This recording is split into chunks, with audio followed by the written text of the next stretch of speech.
j'ai un ami qui, depuis pas mal d'années, qui s'occupe d'accompagnement des mourants. Et un jour, on parlait comme ça, et je lui demandais un petit peu comment, de quoi témoigner les personnes en fin de vie, etc. Donc, sa réponse ne m'a pas trop étonné, et il me dit, dans toutes les personnes que j'ai accompagnées, jamais une personne m'a parlé des regrets professionnels ou matériels. Tous, je n'ai pas, j'ai loupé mes enfants, on n'a pas, je leur ai pas accordé assez d'importance, ou je ne les ai pas vus assez. Avec ma compagne, ça a été compliqué, j'ai pas su lui dire, etc. En fait, ce sont que des regrets en réalité au niveau du relationnel. Donc, c'est pour ça que quand on peut être dans l'accueil, la bienveillance, la douceur avec soi, d'arrêter d'être dans le combat, etc., très souvent, on évite que les épreuves viennent vers nous. Parce que l'épreuve, ça va être quoi? C'est un manque d'attention, et on va avoir un accident. Des choses comme ça. C'est-à-dire un manque de présence les 3/4 du temps. Un accident ménager. Je suis en colère après mon conjoint, et je fais un truc, et badaboum, je me coupe un doigt, etc.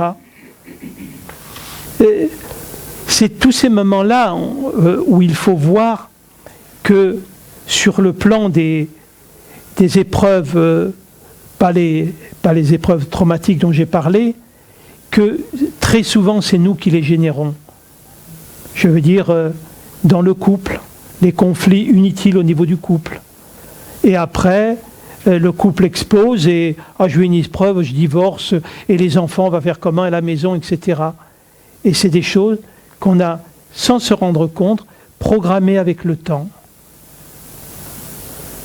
Comme le fumeur qui, tout d'un coup, il est catastrophé parce que on lui détecte un cancer de la gorge.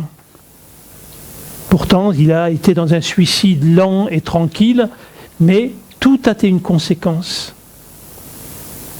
Donc c'est pour ça que nous ne sommes pas maîtres, bien évidemment, mais la vie, elle est bienveillante vis-à-vis de nous. Elle nous protège comme on ne peut même pas l'imaginer. Mais par contre, il y a des endroits, par notre égocentrisme, par notre dureté, on ne voit pas ce que la vie nous indique. On ne voit pas les signes qui font qu'on va droit sur quelque chose qui va être douloureux. Et cet événement, il devient salutaire parce qu'il nous montre effectivement, c'est la conséquence de notre inconscience très souvent. On n'était pas centré. La vie, elle n'est pas facile. Il n'y a pas de vie facile. On ne vient pas dans la vie uniquement pour manger du sucré. C'est pas la réalité. Toute vie est difficile. Mais elle n'a pas à être transformée en un combat, par contre. Dès qu'elle se transforme dans un combat, en fait, je ne suis que dans l'opposition et dans la volonté d'exister en tant qu'image. Les épreuves sont toujours des invitations à savoir que la paix est notre véritable nature. Je ne vois pas de visage heureux par ces bonnes nouvelles. Hein.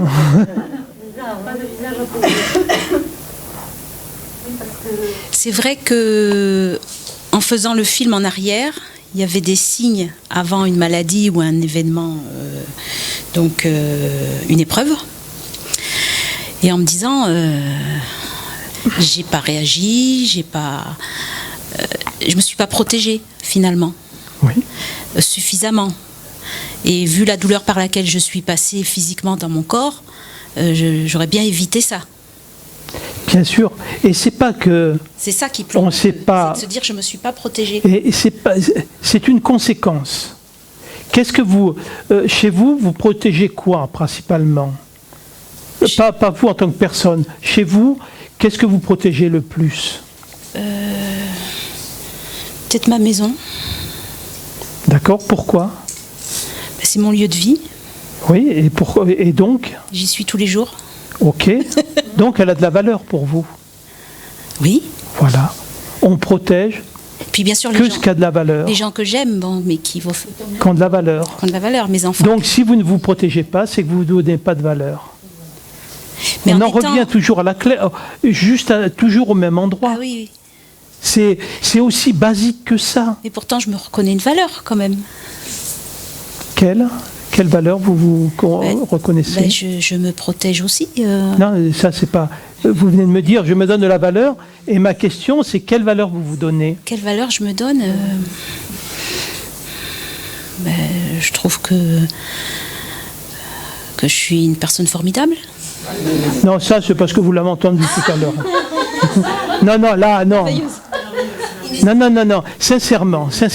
Quelle valeur je me donne? Oui, j'ai tout à fait donné la réponse tout à l'heure. Hein. Nous sommes inestimables. Inestimables.